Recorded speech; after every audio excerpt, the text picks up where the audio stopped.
तो हमारे 2 क्वेश्चन बचे हुए हैं, क्वेश्चन नंबर 7 और क्वेश्चन नंबर 8, ठीक है? इन दोनों क्वेश्चंस को आज हम सॉल्व करेंगे, ठीक?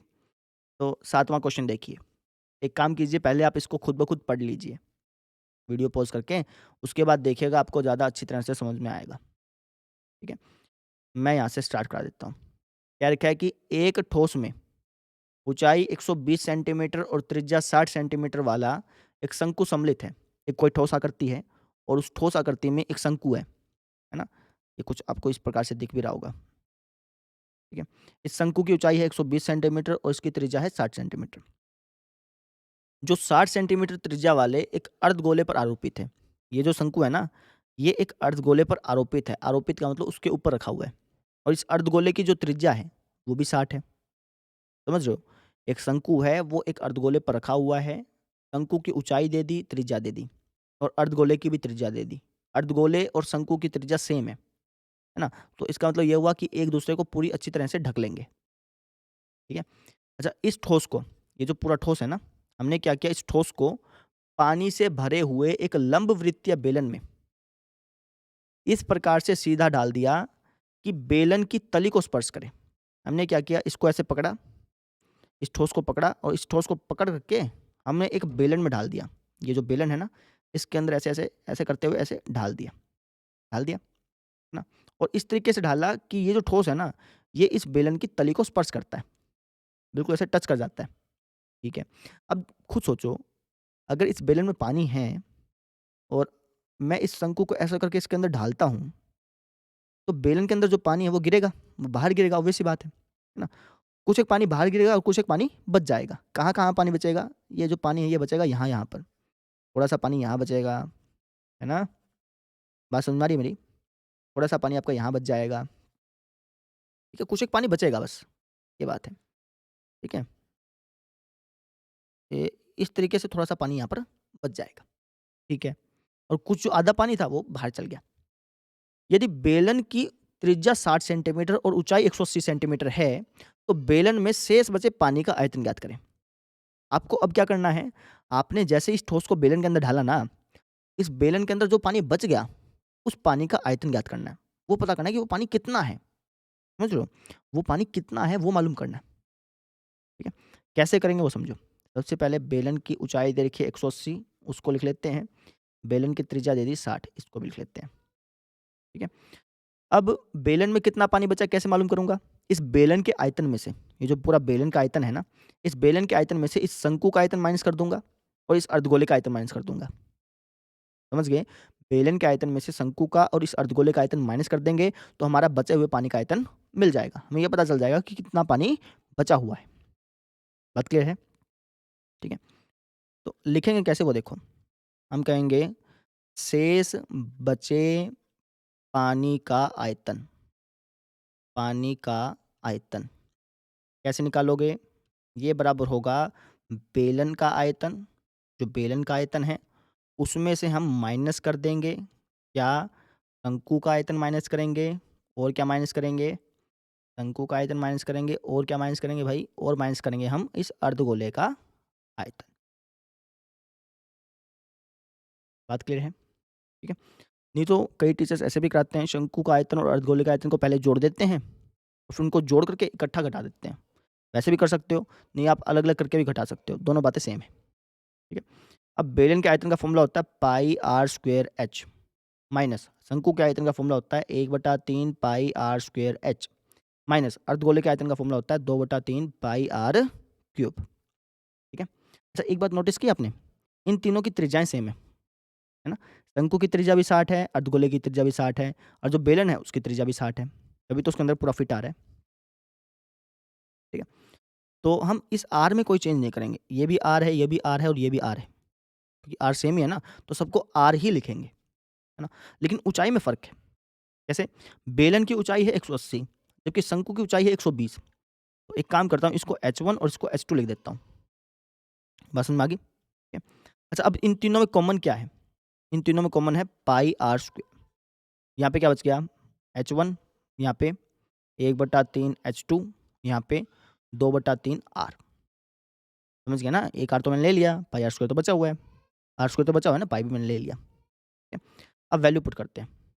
पाई की वैल्यू जी कुछ दे नहीं रखी, तो 22/7 गुणा में आर स्क्वायर। आर कितना है? 60 है, तो 60 गुणा 60। H1 मतलब बेलन की ऊंचाई। बेलन की ऊंचाई कितनी है? बेलन की ऊंचाई है जी 180 माइनस 1/3। H2 मतलब शंकु की ऊंचाई। शंकु की ऊंचाई कितनी है? 120 माइनस 2/3। आर मैंने त्रिज्या। त्रिज्या कितनी है? 60 है। बस समझ में आ गई? ठीक है। अब ये हो गया अपना 22/7 गुणा में 60 गुणा में 60। 180 यहाँ पे हो गया माइनस, इसको काट लेते हैं। ये कट गया 40 पे, इसको भी काट लेते हैं। ये कट गया 20 पे। ठीक है, ये हो गया 40 माइनस 20 दूनी 40। बस समझ में आ रही है ना? मैं सिर्फ कैलकुलेशन कर रहा हूँ। ये जो कैलकुलेशन वाला पार्ट है ये आप खुद ब खुद कराया कीजिए ना। देखेंगे तो आपको ऐसा लगेगा कि क्वेश्चन बहुत लेंथी हो गया, लेकिन खुद ट्राई करेंगे तो इंटरेस्ट भी आएगा और आपको आसान लगेगा। ठीक है, तो ये वाला जो पार्ट है ना, जो भी काटा पिटाई करता हूँ मैं, ये वाला पार्ट अपने आप किया कीजिए। 22/7 इंटू 60 इंटू 60 इंटू, अब देखिए 180 में से 40 गया, 140 में से 40 गया, तो वो लिख दिया मैंने, है ना। अब इनके मल्टीप्लाई कर लो, आपका आंसर आ जाएगा। ये हो जाएगा 6 कुछ 36, 36 की मैं 22 से मल्टीप्लाई करूँगा। जब मैं 36 की 22 से मल्टीप्लाई करूँगा ना, तो मेरा आएगा 792। कितना आएगा? 792। जीरो कितनी लगेंगी? 2 जीरो यहाँ से, 2 जीरो यहाँ से, यानी 4 जीरो लग जाएंगी। बटे में क्या है? 7, है ना। अब चाहो तो आप इतना करके छोड़ाओ, या फिर आप भाग कर लो। मैं यहाँ पे भाग कर रहा हूँ, आप चाहते तो इतना भी छोड़ सकते थे, कोई दिक्कत नहीं थी। लेकिन मैं थोड़ा-सा और डीपली समझाना चाहता हूँ। एक थोड़ी-सी बात और है, जो मैं आपको समझाना चाहता हूँ, इसलिए मैं यहाँ पे भाग कर रहा हूँ। अगर मैं इसको भाग करूँगा, तो होगा 7 एकम 7, फिर यहाँ पे 7 एकम 7, 2 बच गया, 22 हो गया ये, 7 तिया 21, 1 बच गया, 7 एकम 7, 3 बच गया, 7 चौका 28, 2 बच गया, 7 दूनी 14, 6 बच गया, 7 अट्ठू 56, 4 बच गया, 7 पंजा 35, और कितना हो गया? 5 बच गया ना, 7 सत्तू 49, लगभग इतना हो गया अपना। है तो बात क्लियर है? ठीक है। बराबर ये कितना हो गया अपना? 11 31 42 8.57 सेंटीमीटर क्यूब, है ना। लेकिन ये बहुत बड़ी क्वांटिटी होगी ना। एक काम करते हैं, इसकी यूनिट को भी बड़ा कर देते हैं। यहाँ पे सेंटीमीटर क्यूब है ना, मैं इसको मीटर क्यूब में चेंज कर लेता हूँ। सेंटीमीटर क्यूब को जब आप मीटर क्यूब में चेंज करते हैं, तो उसको आप 10 लाख से भाग देते हैं। कितने से भाग देते हैं? 10 लाख से। क्यों देते हैं इसका भी रीज़न समझाऊंगा, लेकिन पहले मैं इसको 10 लाख से भाग दे देता हूँ। तो 10 लाख से भाग दूंगा, तो ये जो पॉइंट है ना, ये 6 जंप आगे मारेगा, क्योंकि 10 लाख के अंदर 6 जीरो होती हैं। 10 लाख के अंदर कितनी जीरो होती हैं? 6। ये जो पॉइंट है ना, चाहिए ये 6 डिजिट आगे जंप मारेगा। 1 2 3 4 5 6, ये हो जाएगा आपका 1.131 4285 मीटर क्यूब, है ना। और पॉइंट के बाद इतने डिजिट लिखने की जरूरत नहीं होती है, 2-3 लिख दो, काम चल जाता है। तो 1.13 लिख दिया, बस हो गया अपना काम। ये आपका आंसर आ गया, लगभग लिख देना। ठीक है, चाहो तो आप आंसर यहाँ तक छोड़ सकते थे, यहाँ तक छोड़ सकते थे, यहाँ तक छोड़ सकते थे, यहाँ तक छोड़ सकते थे, कहीं भी आपकी मर्जी थी, वहाँ तक आप आंसर करके छोड़ सकते थे, आपको फुल मार्क्स मिलते हैं। लेकिन अब यहाँ पर हम एक बात और सीखने वाले हैं। क्या? अब इसने क्या बताया था, क्या पूछा था? इसने पूछा था पानी का आयतन बताओ, यानी हमें ये बताना था कि पानी कितना बच गया, इस बेलन के अंदर पानी कितना बच गया। अच्छा, अब मुझे ये बताओ, जब भी आप मान लो पानी लेने जाते हो, पानी की बोतल लेने जाते हो, या फिर पानी में कुछ लेन देन करते हो, तो क्या आप मीटर क्यूब में करते हो? क्या आप सेंटीमीटर क्यूब में करते हो? नहीं, आप तो कहते हो भाई लीटर दो, है ना। जब आप दूध लेते हो, तो आप ऐसे कहते हो क्या कि एक काम करो जी, मुझे है ना आज 1200 सेंटीमीटर क्यूब लीटर दे दो, सॉरी 1200 सेंटीमीटर क्यूब दूध दे दो। ऐसे तो बोलते नहीं है। हम कैसे बोलते हैं कि जी 1 किलो दूध दो, 2 किलो दूध दो, है ना। किलो जो है ना, वो हम देसी भाषा में यूज़ कर लेते हैं। जब हम द्रव्य की बात करते हैं, पानी की बात करते हैं, दूध की बात करते हैं, तो उस टाइम हम लीटर का यूज़ करते हैं। लेकिन सिंपल भाषा में किलो का यूज़ हो जाता है। किलो और लीटर को सेम मान लिया जाता है, लेकिन उसमें अलग-अलग फ़र्क होता है भाई। ठीक है? तो जब हम दूध लेते हैं, जब भी हम पानी से कोई लेन-देन करते हैं, तो हम लीटर में मापते हैं उसको, है ना। तो अभी आंसर तो आ गया मेरा, अभी आंसर तो आ गया 1.131 मीटर क्यूब। लेकिन इसका मतलब क्या हुआ, है ना? हमसे पूछा था कि पानी कितना बच गया, है ना? तो अगर मैं इस मीटर क्यूब को लीटर में चेंज कर दूँ, तो मुझे पता चल जाएगा कि इसके अंदर कितना पानी बच गया, है ना। मैं विज़ुअलाइज़ कर पाऊँगा, मैं सोच पाऊँगा कि अच्छा इतने लीटर पानी बच गया, इतने किलो पानी बच गया। बात समझ में आई? तो मेरा अब एम क्या है कि इस मीटर क्यूब को मैं लीटर के अंदर चेंज करूँ। अब उसके लिए मैं आपको एक ट्रिक बताता हूँ। 1 मीटर क्यूब जो होता है ना, 1 मीटर क्यूब, उसके अंदर 1000 लीटर होते हैं। कितने लीटर होते हैं? 1000 लीटर, ठीक है। हमारे पास कितने मीटर क्यूब हैं? 1.131 1.131। जब आप छोटे से बड़े पे जाते हैं ना, तो आप मल्टीप्लाई करते हैं, तो 1000 की मल्टीप्लाई हो जाएगी 1.131 से। 1.131 की जब आप 1000 से मल्टीप्लाई करोगे, तो ये जो पॉइंट है, ये 3 जंप पीछे मारेगा ऐसे 1, 2, 3 ऐसा, है ना? तो फिर बाहर चल जाएगा, तो ये आपका हो गया 1131 लीटर। यानी मैं कह सकता हूँ कि ये जो हमारा मीटर क्यूब में आंसर आया ना, अगर मुझे लीटर में चेंज करना होता, वैसे करना नहीं है, लेकिन सिर्फ समझाने के लिए बता रहा हूँ, अगर मुझे इसको लीटर में चेंज करना होता ना, इसके अंदर जो पानी बचा है, इस बेलन के अंदर जो पानी बचा है, वो पानी बचता 1131 लीटर। 1131 लीटर बहुत बड़ी क्वांटिटी हो जाती है, समझ रहे हो? 1131 लीटर बहुत बड़ी क्वांटिटी हो जाती है। 1 लीटर की बोतल देखी है ना आपने? ऐसी-ऐसी बोतल आपके पास 1100 हैं। कितना पानी हो गया आपके पास, समझ रहे हो? उतना पानी इस बेलन के अंदर बचा हुआ है। बात क्लियर होगी आपकी? ठीक है। अच्छा, कल के लेक्चर में मेरे से एक मिस्टेक हो गई थी, मैं आपको बता देता हूँ। मुझे ध्यान भी नहीं है कि मिस्टेक थी, नहीं थी, मैंने बताया भी था, नहीं बताया था। लेकिन फिर भी समझ लो, कल के लेक्चर में मेरे ख्याल से मैंने कह दिया था कि 1 सेंटीमीटर क्यूब के अंदर 1000 लीटर होते हैं, जो कि ऑब्वियसली गलत बात थी, अगर मैंने कहा होगा तो, है ना? 1 सेंटीमीटर क्यूब तो इतना हो गया, समझ रहे हैं? तो अगर मैंने ये बात कही है तो ये गलत बात थी, मेरे से मिस्टेक हो गई होगी, अगर नहीं कही तो बहुत अच्छी बात है, ठीक है? तो आप ध्यान रखिएगा, 1 मीटर क्यूब में, 1 मीटर क्यूब समझ गए ना? 1 बाय 1 बाय 1 मीटर के एक पूरा-सा डब्बा क्यूब, इतने एक 1 मीटर क्यूब में 1000 लीटर होते हैं। कितने लीटर होते हैं? 1000। बात समझ में आ गई? ठीक है, क्वेश्चन में कुछ भी नहीं था, ये सिर्फ़ मैंने ज़्यादा समझाने के लिए थोड़ा-सा लेंथी खींच दिया, बाकी क्वेश्चन में कुछ भी नहीं था। क्वेश्चन में क्या पूछा गया था? क्वेश्चन में आपसे बचे हुए पानी का आयतन पूछा गया था। बचे हुए पानी का आयतन कैसे निकाला? इस बेलन का आयतन निकाल लिया, उसमें से इस शंकु का और इस अर्धगोले का आयतन हमने माइनस कर दिया, फिर हमारा उससे आंसर आ गया। इस आंसर को हमने सेंटीमीटर क्यूब में आया था, मीटर क्यूब में चेंज किया। मीटर क्यूब से फिर मैंने लीटर में भी चेंज कर दिया। लीटर में चेंज सिर्फ़ इसलिए किया ताकि आप समझ पाएँ, विज़ुअलाइज़ कर पाएँ। आप ये सोच पाएँ कि इसके अंदर कितना पानी बचा हुआ है ना? नहीं तो आप आंसर यहाँ तक भी छोड़ सकते थे, कोई दिक्कत नहीं थी। बात क्लियर है? ठीक है। अच्छा, एक बात और मैंने आपको बताया नहीं कि सेंटीमीटर क्यूब से मीटर क्यूब बनाते टाइम हम उसको 10 लाख से भाग क्यों देते हैं? इसका भी रीज़न है। देखिए, आपको ये पता है कि 100 सेंटीमीटर मिलकर 1 मीटर बनाते हैं। 100 सेंटीमीटर मिलकर कितने मीटर बनाते हैं? 1 मीटर। अगर मैं आपसे कहूँ कि 1 सेंटीमीटर मिलकर कितना बनाएगा? आप कहोगे 1/100। क्यों? क्योंकि जब हम बड़े से छोटे पे जाते हैं तो भाग करते हैं, ठीक है? अब छोटे से बड़े पे जाएँगे, 2 सेंटीमीटर में 1 मीटर, 1 सेंटीमीटर में 1/100 मीटर, है ना?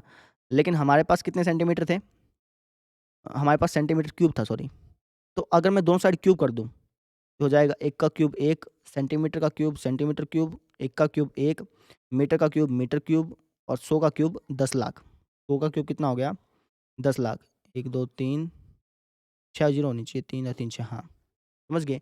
1 सेंटीमीटर में 1/100 मीटर होते हैं। अगर मैं दोनों साइड क्यूब कर दूँ, तो 1 सेंटीमीटर क्यूब बराबर हो गया 1 मीटर क्यूब बटे में 10 लाख के, है ना? यानी 1 सेंटीमीटर क्यूब में इतने मीटर क्यूब होते हैं, ठीक है? तो अगर मुझे किसी भी सेंटीमीटर क्यूब को मीटर क्यूब में चेंज करना है, तो 10 लाख से भाग ही तो करनी पड़ेगी। कैसे? अब हमारे पास सेंटीमीटर क्यूब कितने थे? इतने थे 11,31,428.57 इतने सेंटीमीटर क्यूब थे ना। अब अगर इतने सेंटीमीटर क्यूब को मुझे मीटर क्यूब में चेंज करना है, तो मल्टीप्लाई करनी पड़ेगी। 1 बटा में 10 लाख गुणा में 11,31,000 इतने में से, है ना? तो बटे में ही तो आया है ये भी, समझ रहे हो? इसकी अगर आप 1 से मल्टीप्लाई करते हैं तभी तो बटे में ही आया है। वही बात मैंने आपको बताई थी। ये बात समझ में आ गई? और कोई डाउट रहना नहीं चाहिए वैसे, ठीक है? अगर कोई हो तो बताना मुझे। अभी हम इसकी फ़िलहाल डिटेल लिखते हैं कि इस क्वेश्चन में क्या-क्या डिटेल थी। इस क्वेश्चन में डिटेल लिखने से डिटेल लिखेंगे हम बेलन की, शंकु की और अर्धगोले की। सबसे पहले बेलन की लिख लेते हैं। बेलन, नहीं तो आप इकट्ठे भी लिख सकते हो। बेलन, शंकु और अर्धगोले, अर्धगोला। इनकी त्रिज्या तो सेम ही थी कि त्रिज्या यानी आर। ये कितनी थी? ये थी जी 60 सेंटीमीटर, है ना? अलग-अलग करके लिखोगे तब भी कोई दिक्कत नहीं थी। अच्छा, बेलन की ऊँचाई लिख लेते हैं। बेलन की ऊँचाई, इस बेलन की ऊँचाई कितनी है? इसको मैंने h1 रिप्रेज़ेंट किया है, h1। इस बेलन की ऊँचाई है जी अपनी 180 सेंटीमीटर। फिर आप बात करेंगे शंकु की। शंकु की ऊँचाई कितनी है?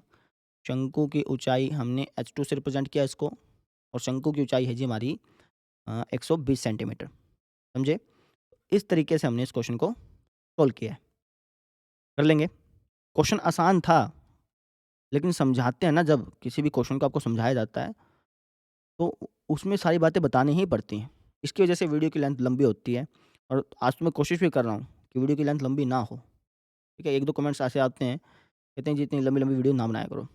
मैं कोशिश कर रहा हूँ कि थोड़ा छोटी बनाऊँ। चलो देखते हैं फिर। 8वाँ क्वेश्चन देखो फिर आप, ठीक है? 8वाँ क्वेश्चन पढ़ लीजिए एक बारी, फिर उसके बाद स्टार्ट करेंगे। पढ़ लिया? वीडियो पॉज़ करके एक बार पढ़ लो, फिर उसके बाद स्टार्ट करते हैं। मैं यहाँ से स्टार्ट कर रहा हूँ। कह रखा है कि एक गोलाकार काँच के बर्तन की एक बेलन के आकार की गर्दन है। एक गोलाकार कोई काँच का बर्तन है, ये आप देख लीजिए। कुछ इस तरीके से गोलाकार काँच का बर्तन है, और इसके ऊपर जो गर्दन लगी है ना, वो बेलन के आकार की है। तो मैं कलर कर दूँ थोड़ा-सा, समझ में आए। एक गोलाकार काँच का बर्तन है कुछ इस तरीके से,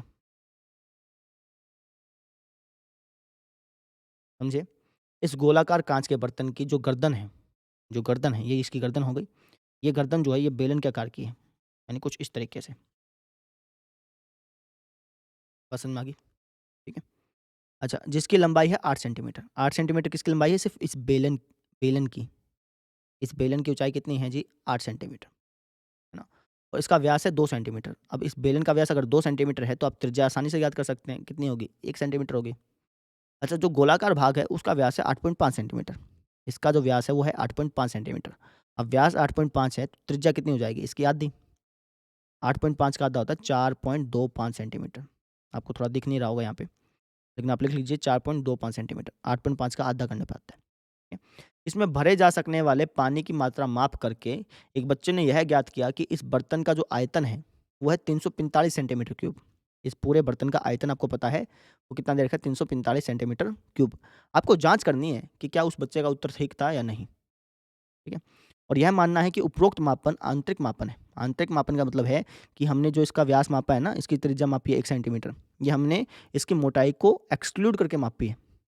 मतलब ये है कि हमने उसको सिर्फ़ अंदर-अंदर से मापा है, इसकी मोटाई को नहीं मापा, है ना? और आप हमेशा ध्यान रखिएगा, जब भी हम आयतन निकालते हैं ना, तो जो भी डायमेंशन दे रखी होती है, लेट्स से मोटाई डायमेंशन दे दिया, आपको व्यास दे दिया, त्रिज्या दे दी, तो उसमें हम मोटाई को इंक्लूड नहीं करते। मान लीजिए आपके पास एक गिलास है और आप ये पता करना चाहते हैं कि गिलास में कितने लीटर पानी आ सकता है। तो जब आप उसकी त्रिज्या मापेंगे ना, तो उस त्रिज्या में आप उसकी मोटाई को इंक्लूड नहीं करेंगे। मोटाई नहीं लेनी होती भैया, आयतन जो निकाल रहे हैं तो उसके अंदर-अंदर का डायमेंशन लेना होता है। क्योंकि पानी तो उसके अंदर-अंदर आएगा, उसकी मोटाई पे पानी थोड़ी आएगा। बात समझ में आ गई? ठीक है। अच्छा, अब हम कैसे जाँच करेंगे कि भैया इसका आयतन ठीक है कि नहीं है? इस बच्चे का जो आंसर है वो ठीक है या नहीं है? कैसे जाँच करेंगे? सिंपल सी बात है, हम इसका आयतन ज्ञात कर लेंगे, है ना? हम इस बर्तन का आयतन ज्ञात कर लेंगे। अगर इसका आयतन 345 सेंटीमीटर क्यूब आता है, तब तो इस बच्चे ने सही ज्ञात किया। अगर नहीं आता है, तब इस बच्चे का आंसर गलत है। बात समझ में आ गई? अच्छा, इस बर्तन का आयतन कैसे ज्ञात करोगे? किस-किस को जोड़ूँ कि बर्तन का आयतन आ जाए? बताइए शाबाश। काँच के बर्तन का आयतन, काँच के बर्तन का आयतन किस-किस को जोड़ने पर आएगा? आप कहेंगे जी काँच के बर्तन का आयतन निकालना है ना, तो आप इस गोले का आयतन निकाल लो, प्लस इस बेलन का आयतन कर दो। यानी गोले का आयतन प्लस में इस बेलन का आयतन। अगर मैं इन दोनों आयतनों को जोड़ देता हूँ, इन दोनों वॉल्यूमों को जोड़ देता हूँ, तो मुझे पता चल जाएगा कि इस बर्तन का टोटल आयतन कितना है।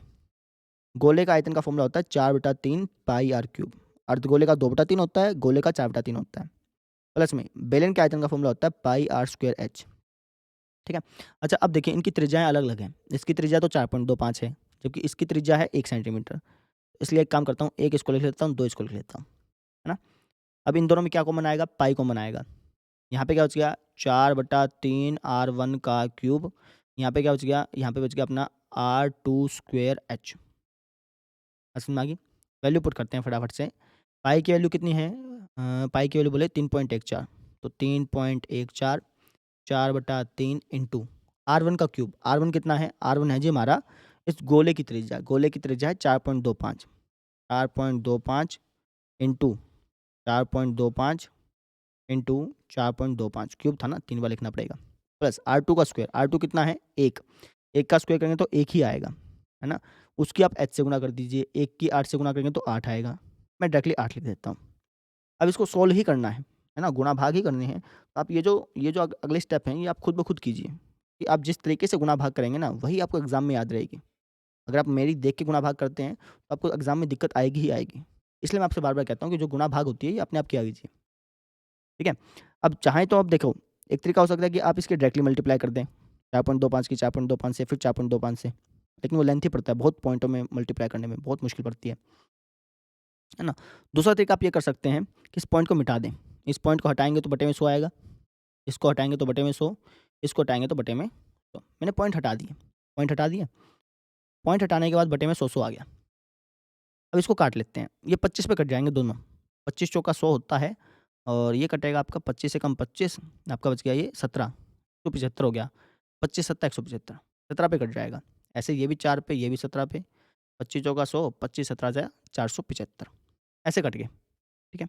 अब ये 4 से ये 4 कट जाएगा। अब ये 4 से ये 8 मत काट देना क्योंकि यहाँ पे प्लस लगा है, मल्टीप्लाई होती है तब कट जाता है, लेकिन अब नहीं कटेगा। अब आपको इसकी मल्टीप्लाई करनी पड़ेगी, ये हो गया अपना 17 17 जा 289, 289, 289 की 17 से मल्टीप्लाई करो तो 4913 आना चाहिए, मैं बंद करके देख लेता हूँ।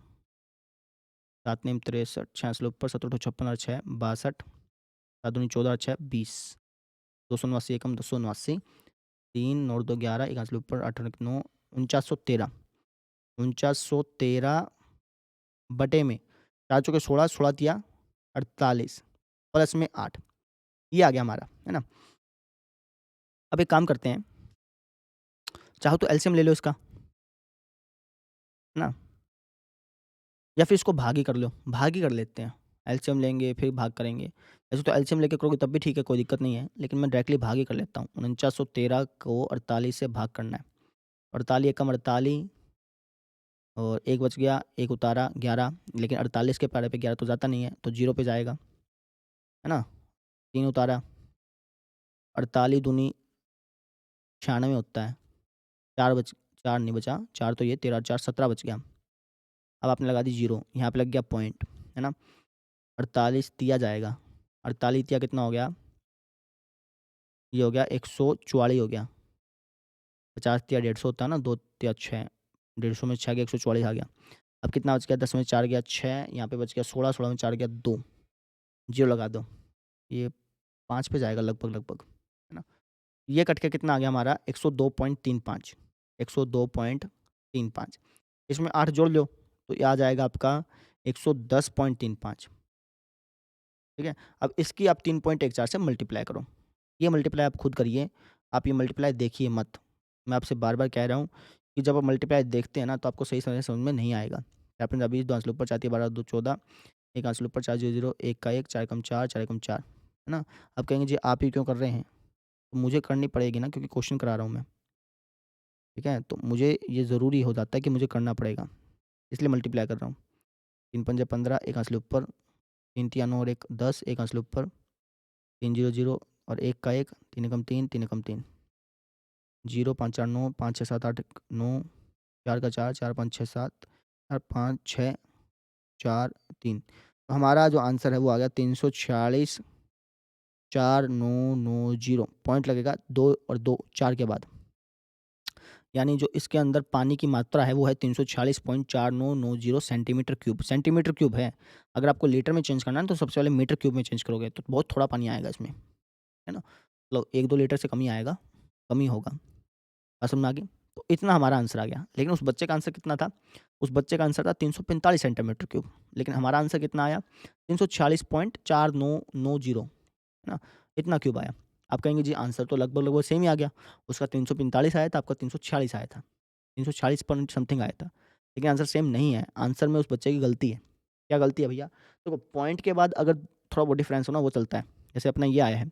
अगर उस बच्चे का आंसर आ जाता 346.4990 की जगह आ जाता, मान लो 346 भी आ जाता ना, इतना आ जाता, तब भी बच्चे का चल जाता, कोई दिक्कत नहीं आती।